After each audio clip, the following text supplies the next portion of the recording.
They were supposed to be keepers, but just 12 months later, these motorcycles are flooding the resale market. Owners say they got burned by hidden issues, bad comfort, and steep value drops. Before you make the same mistake, here are the 7 bikes riders are selling after just 1 year. Number 7. Honda Rebel 1100. The moment you spot the Rebel 1100, it's clear Honda wasn't playing it safe. This is a cruiser built to blur the lines between affordability and performance, between beginner-friendly and head-turning cool. It was Honda's answer to Harley Davidson's soft ale lineup, compact, sleek, and modern without the steep learning curve. For many riders, especially those looking for an automatic option, the dual-clutch transmission seemed like a game-changer. Under the tank, the Rebel is powered by a 1,084 cubic centimeter parallel twin engine, producing 87 horsepower and 72 pound-feet of torque. On paper, those numbers are nothing to scoff at. It has enough pull for city riding, enough grunt for highway merges, and enough torque to feel responsive at low speeds. But that's where the praise tends to stop, and the complaints start piling up. The first major issue? Jerky power delivery. Riders consistently report that throttle response on the Rebel feels either too jumpy or too delayed, especially in lower gears. That slick-looking DCT system, dual-clutch transmission, tends to feel awkward at best and unpredictable at worst. In tight corners or stop-and-go traffic, the transitions between gears often feel clunky, breaking any sense of rhythm or confidence, especially for newer riders. Handling doesn't help the case either. Despite its relatively light frame, the Rebel feels stiff in cornering situations. The front end has a vague feel, and the rear suspension, while functional on paper, struggles to absorb real-world bumps. On uneven roads, that can quickly turn into rider fatigue. The stock suspension setup has been called out by owners across the country for feeling underdamped and unforgiving on longer rides. Customization is another weak spot. While Honda offers some factory accessories, they pale in comparison to the extensive aftermarket universe available for bikes like the Fat Bob or the Road Glide. Riders hoping to turn their Rebel into a personalized statement piece quickly find themselves limited by mounting points, electrical integration challenges, and a general lack of third-party support. Many expected more out of a bike that positions itself as a modern alternative to classic American cruisers. And let's talk resale. One of the more painful realities for Rebel owners is what happens when it comes time to sell. Despite strong initial hype, the bike has failed to retain its value. After just 12 months, private sellers and trade-in quotes routinely report losing between $2,000 and $3,000 off the original purchase price. With newer versions hitting showrooms and lukewarm reviews circulating online, buyers are hesitant, and dealers know it. Maintenance isn't exactly low stress either. While Honda has a reputation for reliability, the DCT-equipped Rebel makes even basic servicing more complex. Oil changes, filter access, and transmission diagnostics often require extra labor compared to traditional cruiser layouts. That means higher service costs at local shops and more time off the road. The verdict: the Rebel 1100 looked like a clever alternative, a smart cruiser with modern bones and Honda reliability. But once the honeymoon ends, it reveals itself as a bike full of compromises. From jarring ride quality and clunky gear transitions to limited mod potential and sinking resale, it's a machine that checks boxes but struggles to keep riders loyal. Many who buy it with big expectations are already shopping for something else by the end of year one. If the Rebel felt like a mismatch, the next bike on the list makes riders feel like they're getting roasted, literally. Number 6. Ducati Diavel 1260.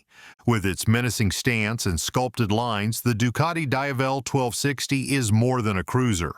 It's a statement. Built low and wide, this machine was designed to intimidate from every angle.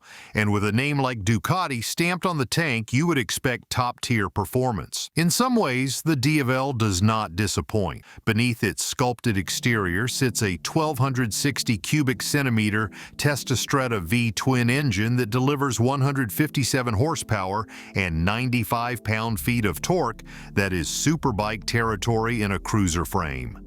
Add in its advanced electronics, ride modes, and sport-tuned chassis, and on paper, this bike is a monster. But for many owners, the experience quickly goes from dream ride to mechanical migraine. Let us start with one of the most persistent complaints. The Diavel runs hot, really hot. Riders in warmer climates report unbearable leg temperatures, even in mild stop-and-go traffic. The rear cylinder dumps an immense amount of heat upward, and once you hit summer riding conditions, it starts to feel like you are straddling a space heater. This would be manageable if the ride compensated with comfort elsewhere, but unfortunately, the suspension setup is harsh and the ergonomics are unforgiving on long rides. It may look like a cruiser, but the feel is more rigid sport bike than relaxed tourer. Next comes maintenance. Ducati is known for premium engineering and premium servicing. Basic maintenance checks can run into the hundreds, and major services expect to drop four figures, especially when dealing with desmodromic valve adjustments and diagnostics. Worse still, many owners have reported frustrating electrical issues that emerge within the first year. From phantom warning lights to completely frozen instrument clusters, the Diavel's tech has a reputation for glitching when you need it most. Some riders have even had throttle-by-wire problems that led to inconsistent power delivery during acceleration, an issue that quickly sours the joy of a high-performance cruiser. And then there is the insurance. With a base price that starts near $22,000, most owners already expect to pay a premium. But because of its performance specs and repair costs, insurance companies tag it as a high-risk machine. That drives up monthly premiums to the point where it is more expensive to insure than many superbikes. One of the final frustrations for Diavel owners is resale value. Despite its Ducati pedigree and exotic styling, the Diavel depreciates quickly, sometimes by as much as $6,000 or $7,000 in the first year alone. Private buyers are hesitant. Dealerships lowball trade-ins, and those massive monthly costs suddenly feel like money burned. It is the classic example of a bike that looks like a showstopper but ends up being garage-bound more often than street-bound. Combine the heat, the cost, the glitches, and the punishing ride quality, and it becomes clear why the Diavel is appearing on used bike lots barely a year after being sold new. Riders simply cannot justify keeping it once the honeymoon period ends. But even a Ducati does not burn through your patience the way this next machine does once the road stretches out and reality settles in. We dug deep into resale data, owner forums, and dealership returns. So if you value the truth over hype, hit that subscribe button and stick with us. Number 5. Indian Scout Rogue. Nothing about the Scout Rogue blends in. From its slammed stance to its blackout detailing, this is the kind of bike that sparks curiosity wherever it goes. Equal parts showroom polish and garage-built aggression. It is the kind of bike that sells itself from across the showroom. But once the gloss wears off and real-world riding begins, a very different story unfolds. One filled with back pain, buyer's remorse, and quick resale listings. Underneath the slick exterior lies a liquid-cooled V twin engine with a displacement of 1,133 cubic centimeters. It produces 100 horsepower and 72 pound-feet of torque, making it more than capable on paper for city blasts and weekend cruises. But all that performance is undercut by one glaring issue: the ride quality. The rear suspension on the Scout Rogue offers just 2 inches of travel. That is not a typo, 2 inches. For riders cruising over anything other than perfectly smooth asphalt, every pothole, crack, or bump feels like a direct hit to the spine. The impact is so sharp and abrupt that longer rides become endurance tests. Many owners say it feels like falling down a flight of stairs, over and over again. And the seat? Calling it a seat is generous. It is a flat, thin pad that offers little in the way of support or comfort. Riders report soreness and numbness setting in after as little as 30 minutes in the saddle. Add the harsh suspension into the equation, and the ride turns from uncomfortable to downright punishing. Ergonomics are another sore spot, literally. The Scout Rogue's forward controls and low handlebars may look cool, but for anyone over 5 feet 10 inches, the riding position is cramped and awkward. Tall riders often find themselves hunched forward or shifting their position constantly to avoid knee cramps or lower back strain. The aggressive geometry might suit short city rides or bar hopping, but for longer highway runs, it quickly becomes exhausting. Fuel range is also a problem. The bike's fuel tank holds around 3.3 gallons. With the engine's thirst, most riders report a real-world range of roughly 120 to 130 miles per tank. That means frequent stops, often earlier than expected. For a cruiser that is supposed to cover miles in style, it ends up spending a lot of time parked at gas stations. Then there is the issue of practicality. The Scout Rogue has limited storage options, no wind protection, and minimal compatibility with luggage or passenger setups unless you start investing in aftermarket parts. And by the time riders start upgrading the suspension, seat, and accessories just to make the bike livable, the price tag balloons well beyond the original sticker price of around $13,499. Resale value is another nail in the coffin. Many owners find themselves listing the Scout Rogue just months after buying it. Whether it is through private sales or trade-ins, the offers often come in low. Dealers and buyers alike are aware of the model's comfort issues. Riders who originally thought they were getting a cool, budget-friendly cruiser often walk away thousands of dollars lighter, wondering where it all went wrong. And if you think this bike leaves you sore, the next one might just leave you stuck in place. Wait until you see the next bike on the list. Number 4. Harley Davidson Road Glide Special. Bold lines, aggressive stance, and touring muscle, the Road Glide Special delivers all three without compromise. It looks ready to devour miles before you even twist the throttle, setting the tone for riders who crave power and presence. And when riders walk into dealerships and see it glowing under showroom lights with a price tag north of $30,000, they assume they are looking at the best Harley Davidson has to offer in long-haul comfort. But once the papers are signed and the miles start adding up, the truth begins to unravel. At the heart of the Road Glide Special is the Milwaukee 8 114V twin engine. This power plant delivers 93 horsepower, 123 pound-feet of torque, and displaces 1,868 cubic centimeters. That kind of grunt sounds impressive on paper. And it is. It is more than capable of hauling rider and luggage across states in style. But as many owners quickly found out, performance is not where the problems begin. The most immediate red flag shows up before the first mile is even logged. A number of brand new Road Glide Specials are shipped from the factory still locked in transport mode. That means the bike arrives in a restricted software state designed only for diagnostics and shipping, not actual riding. Owners have rolled their bikes off dealership lots only to find that the controls are unresponsive, ride modes are disabled, and in some cases, even the throttle does not engage. Getting it resolved requires a dealer to hook the bike up to a specialized Harley diagnostic tool. And if your dealer is backed up, unavailable, or out of reach, your brand new $30,000 motorcycle becomes an expensive paperweight. But the transport mode issue is only the beginning.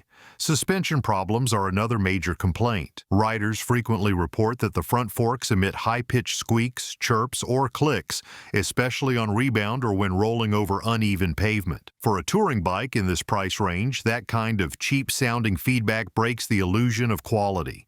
Some owners have had their entire front suspension assemblies replaced under warranty.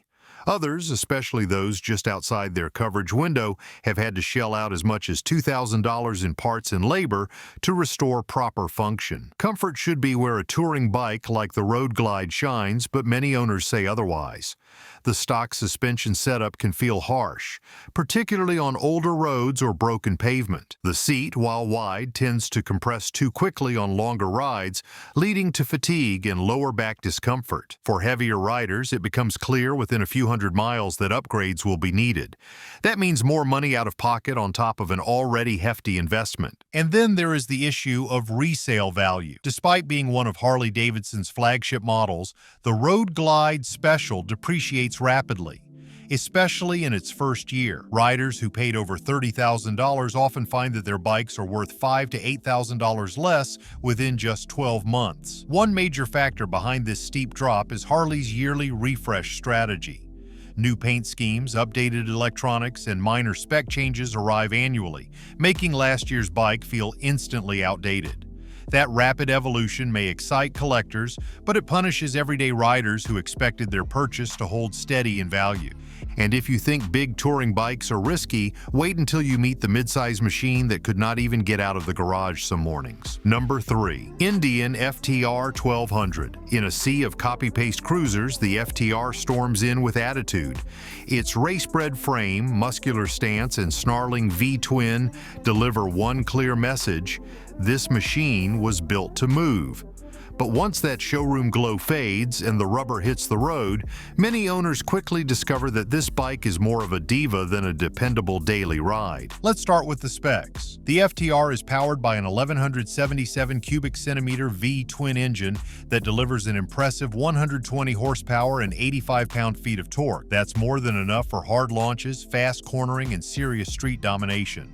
And for the first few hundred miles, it all feels exactly as advertised. Sharp, fast, and fun. But then the problems start showing up. The most common complaint? Cold start issues. We're not talking about sub-zero mornings or mountain passes. Riders across the country report that even on mild days, the FTR can struggle to turn over. Long crank times, engine stalls, and frustrating no starts leave owners questioning if the bike is ready for the real world. More than a few have had to invest in battery chargers just to make their rides reliable during the work week. And when it does start, that throttle. Oh, that throttle. Instead of a smooth roll-on of power, the FTR delivers a jerky, unpredictable response that feels like it was tuned in a rush. Sudden surges, unexpected lags, and inconsistent acceleration make this bike hard to trust in traffic and even harder to enjoy on twisty roads. Riders who were promised smooth performance often find themselves white-knuckling it just to stay in control. Let's talk about heat. The rear cylinder is known to throw off massive warmth during stop-and-go traffic,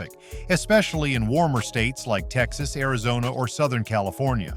Riders describe it as cooking your thighs and standing over a campfire with wheels.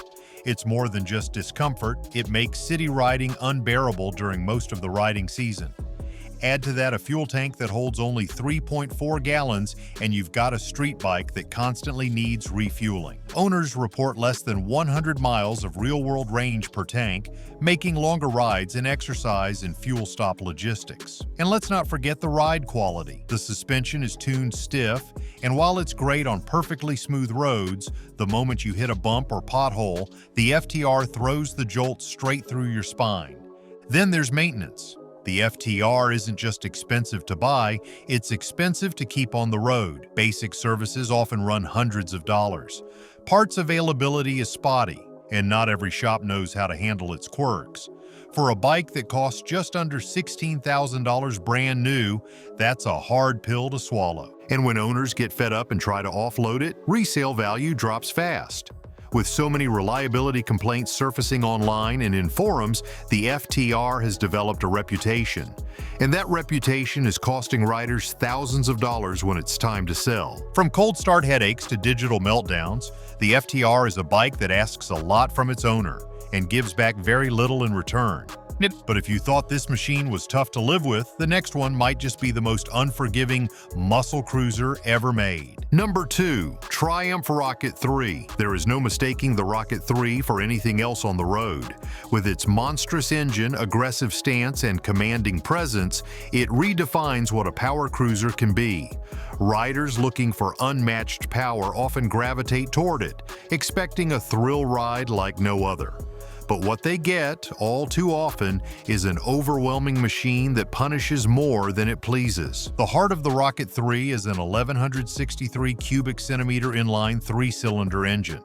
This brute produces an eye-watering 167 horsepower and 163 pound-feet of torque that is a massive amount of output by any standard, giving the bike freight train levels of pull in a straight line. With those figures, you would expect performance perfection. But owning a Rocket 3 turns out to be more of a test of endurance than an expression of freedom. One of the biggest issues riders face is the weight. Fully fueled, the Rocket 3 tips the scales at nearly 888 pounds. At low speeds, it feels like trying to steer a runaway truck through a parking lot. Parking it, turning it, or just moving it around your garage becomes an upper body workout. Despite Triumph's best efforts to distribute the weight, it remains unforgiving in tight situations. Even experienced riders often report that they underestimated just how much effort this machine demands. Handling is not the only concern. Owners have reported several issues with the transmission, including false neutrals, notchy shifts, and even full gearbox failures in some cases. These problems are particularly frustrating given the price of the bike, which starts at $22,500. Triumph has acknowledged some of the early issues, but the fixes are not quick. Many repairs require partial engine disassembly, meaning bikes can spend weeks, sometimes months, at the dealership waiting on parts or service technicians. And that brings us to another problem: availability of service. Unlike Harley Davidson, Triumph has a much smaller dealership network across the United States. Riders in rural areas may have to travel 2 or 3 hours just to find a certified technician. That is not only inconvenient, it is impractical for a motorcycle meant to be ridden hard and often. For many owners, this lack of accessibility adds insult to injury. Then there's resale. The Rocket 3 depreciates fast. After just 1 year, some owners report losses of $3,000 to $5,000 on resale or trade-in value. That is a brutal hit, especially for a bike that was supposed to be the pinnacle of power cruising.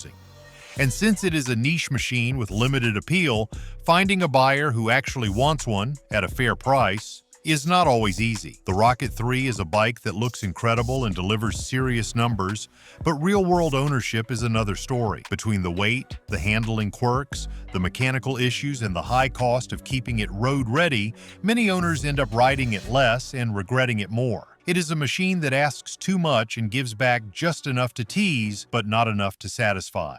And finally, the one that proves hype can't hide real-world pain.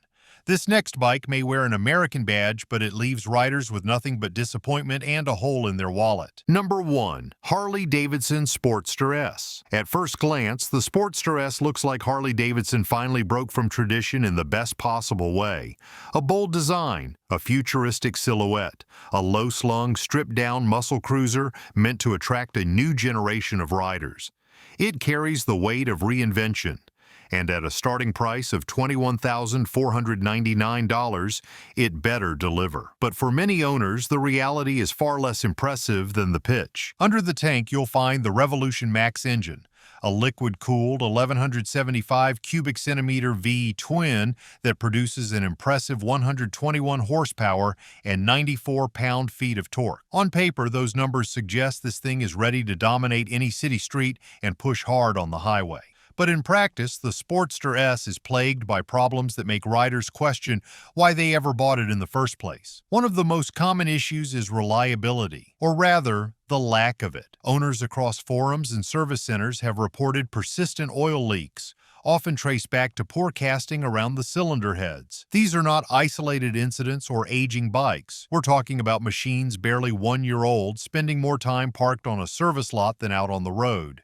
And then there's the electronics. While the Sportster S is equipped with ride modes, digital displays, and advanced sensors, these high-tech features have a habit of failing at the worst possible moments. Riders have reported everything from false error codes to complete electrical shutdowns mid-ride. One owner described cruising at freeway speed when the dash blacked out entirely, leaving them guessing everything from speed to engine status. That's not just annoying, it's dangerous. The suspension doesn't offer any mercy either. With a single rear monoshock that delivers minimal travel, every pothole or uneven road becomes a full-body event. Riders frequently compare the experience to driving a go-kart with no shocks. Jarring, harsh, and uncomfortable over any distance longer than a quick city run. For those looking to cruise for hours, this bike wears you down fast. Now add in the comfort, or lack of it. The seat, while sleek and minimal, offers very little in the way of padding or ergonomic support. Combined with the aggressive riding position, it forces your back and shoulders into awkward angles, especially for older or taller riders. You're not gliding, you're grinding through every mile. And that fatigue builds up fast. Even basic servicing has turned into a source of frustration. The tight engine compartment, hidden bolts, and cramped design make do-it-yourself maintenance a real challenge. Many new riders drawn to the Sportster S as their first serious cruiser are finding out the hard way that upkeep on this machine isn't as beginner-friendly as it appears. And then we come to the resale value. Within the first 12 months of ownership, the Sportster S has shown steep depreciation. Some owners report losing several $1,000s in private sales or trade-ins, especially once word got around about the bike's recurring problems. And that's the real lesson behind this list. Every single bike here proves a hard truth. Looking good on paper or parked under showroom lights means absolutely nothing if it punishes your back, drains your wallet, and lives in the shop more than on the street. Subscribe for more no-nonsense bike breakdowns before your next ride turns into your biggest regret.